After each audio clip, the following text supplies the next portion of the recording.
अस्सलाम वालेकुम मेरे काशकर भाई ज़रिए ब्रॉडकास्ट की जानिब से मैं जुनैद अहमद आप सबको खुशामदीद कहता हूँ। अगर आप आने वाले इस चैनल पर नहीं हैं और आपने अभी तक इस चैनल को सब्सक्राइब नहीं किया तो बराए मेहरबानी इस चैनल को सब्सक्राइब कर लें और बेल आइकन को दबा लें ताकि आने वाली तमाम नई मालूमाती वीडियोस आप तक बर वक्त पहुँच लें। तो मेरे काशकर भाई आज है ना हम जो नाइट्रोजनस खादें हैं ना, ठीक है, उसके बारे में जो है ना हम तफसीली गुफ्तगू करेंगे कि आया कि हम अमोनियम सल्फेट का इस्तेमाल करें या फिर यूरिया का इस्तेमाल करें। जो मेरे मुताबिक जो है ना वो अमोनियम सल्फेट जो है ना वो धान की फसल के ऊपर जो है ना वो ज़्यादा कारआमद साबित होती है। तो उस पर जो है ना मैं आपको मुख्तलिफ जो है ना वो दलाइल उस पर पेश करने की कोशिश करता हूँ।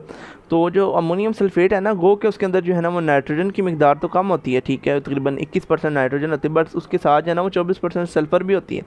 सल्फ़र भी जो है ना वो धान की जो है ना वो फसल के लिए बहुत ज़रूरी है, ठीक है। और अगर हम यूरिया के अंदर देखें तो उसमें नाइट्रोजन की मिकदार जो है वो 46% होती है, ठीक है। बहुत से काश्तकार भाई कहते हैं कि जी नाइट्रोजन तो बहुत ज़रूरी होती है धान के लिए, तो यूरिया जो है वो 46% है, अमोनियम सल्फेट 21% है, तो हम यूरिया का इस्तेमाल क्यों ही ना करें, ठीक है। तो इसमें जो है ना मैं आपको मुख्तलिफ जो है ना इसकी तहकीकों के बारे में आगाह करूँगा। जो जदीद तहकीक हुई है उसमें जो है ना वो साबित हुआ है कि जो अमोनियम सल्फेट जो है ना वो ज़्यादा कारआमद साबित होती है, ठीक है। वो जैसे कि एक पंजाबी की कहावत है ना जी कि सियाने दा आखा ते आमले दा खादा देर बाद ही पता चलता है। तो इसी तरह जो है ना वो अमोनियम सल्फेट जो है ना वो गो की एक स्लो इस पर असर करती है, इसमें जल्दी से धान की फसल को बढ़ोतरी की तरफ नहीं जाती, जल्दी उस पर असर नहीं करती। इसकी जो है ना वो जो एबिलिटी जो है ना वो असर करने की वो थोड़ी की स्लो है, पर उसका फ़ायदा है बहुत ज़्यादा है वो स्लो उसके असर करने का। उसकी वजह ये है कि जो एक और इसकी जो मेन वजह ना अमोनियम सल्फेट की, उसमें ये है कि जो धान की फसल है ना, अब जो धान है ना वो एक ऐसी फसल है, एक तो C3 क्रॉप है ये, ठीक है।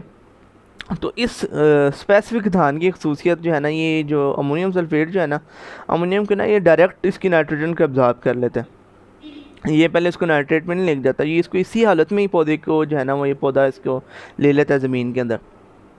तो एक ये बड़ी इसमें जो मुस्बत बात है, ठीक है। तो फिर दूसरी जो है ना मेरे काश्तकार भाइयों, ये जो है ना इसकी बढ़ोतरी को एकदम नहीं बढ़ा देता, ठीक है, जैसे कि यूरिया करती है। अब यूरिया अगर आप इस्तेमाल करें ना तो वो एकदम से आपको उसका असर नज़र आने लग जाता है। अब उसका नुकसान क्या होता है कि एकदम से जो है ना पौधा बढ़ोतरी की तरफ निकल जाता है, ठीक है। और उसमें क्या है, उसके ऊपर कीड़ों का हमले के चांसेस भी ज़्यादा बढ़ जाते हैं। और फिर उसके बाद जब फसल एकदम से बढ़ती है ना तो उसमें जो है ना वो तना ऐसा इतना मजबूत तो नहीं होता, तो उसके फिर जब ज़्यादा बड़ी हो जाती है उसके गिरने के चांसेस बहुत ज़्यादा होते हैं। अगर फ़र्ज़ करें मौसमी हालात इतने अच्छे नहीं होते, ठीक है, तेज़ हवाएँ या बारिशें आंधी वाले मौसमों के अंदर ना वो फसल जो है ना वो उसके गिरने के चांसेस बहुत ज़्यादा होते हैं।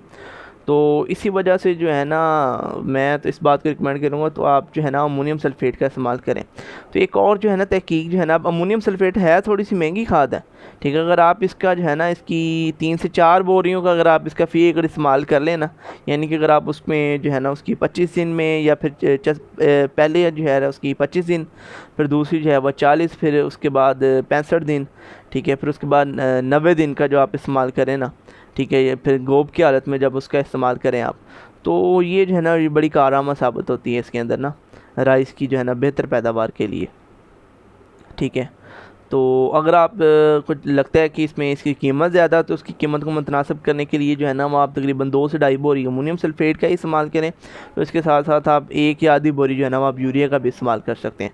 तो इस तरह का अगर आप मुतनासिब इस्तेमाल करेंगे ना इसका, तो यकीनी तौर पर जो है ना वो आपकी धान की पैदावार जो है ना वो यकीनी तौर पर बहुत ज़्यादा बढ़ेगी। और इस बात को जो है ना वो बहुत सारे जो रिसर्चर्स जो हैं और जो जितने भी जो हैं वो बाकी जो एग्रीकल्चर एक्सपर्ट्स जो हैं वो इस बात को यकीनी तौर पे इसको समझेंगे कि जो आजकल की जो ज़मीनी हालात है ना जो पाकिस्तान के, ठीक है, वो पीएच बढ़ती जा रही है। तो इसमें जो है ना अमोनियम सल्फेट का ही जो इस्तेमाल है ना वो ज़्यादा कारआमद साबित होगा। और जो जितने भी जो बड़े काश्तकार जो है ना वो जो इसके अपनी जो पाकिस्तान के एग्रीकल्चर के खैर ख्वाह हैं, ठीक है, और जो ज़मीन की जो है ना उसकी हालत को और उसकी सेहत को बरकरार रखना चाहते हैं, वो जो है ना वो यूरिया से हट के जो है ना अमोनियम सल्फेट का इस्तेमाल करते हैं। तो मेरे काश्तकार भाइयों, उम्मीद है कि मैं आपको जो है ना इसकी मुकम्मल जो है ना रहनुमाई करने में कामयाब हुआ हूँगा। तो उम्मीद करता हूँ आज की वीडियो आपको पसंद आई होगी। और आप अगर इस चैनल पर आने वाले नहीं हैं और आपने अभी तक इस चैनल को सब्सक्राइब नहीं किया तो इस चैनल को सब्सक्राइब कर लें और बेल आइकन को दबा लें ताकि आने वाली तमाम नई मालूमाती वीडियोज़ जो है ना वो आप तक बर वक्त पहुँचते रहें।